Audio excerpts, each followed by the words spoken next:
نبی کی شکایت کا واقعہ ذکر ہے کہ نبی اپنی امت سے قیامت والے دن خدا کے سامنے شکایت فرما رہے ہیں۔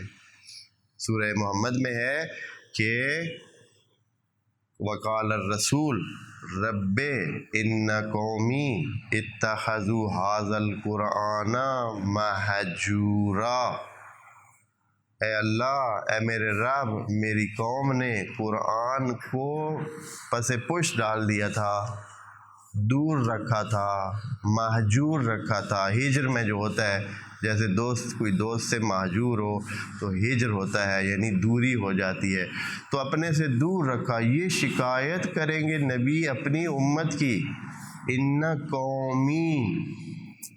قومی یعنی پوری امت کی شکایت حضرت نے کر دی۔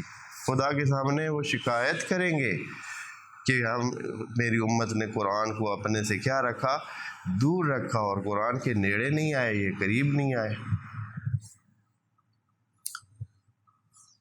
ابھی بھی یہی سلسلہ چل رہا ہے، اور آپ یقین مانیں کہ بھائی جب نبی آخر الزمان میں یعنی یوم القیامہ جا کر یہ شکایت کریں گے تو اس کا مطلب ہے کہ جتنا قرآن پہلے مہجور رہا ہے ایسے ہی مہجور چلتا جائے گا۔ تبھی تو نبی کی بات ٹھیک ہوگی۔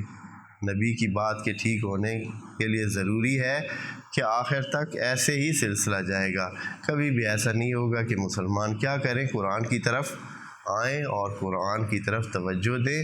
اسی لیے یوم القیامہ نبی معاشر میں خدا کے سامنے اپنی امت کی شکایت فرمائیں گے۔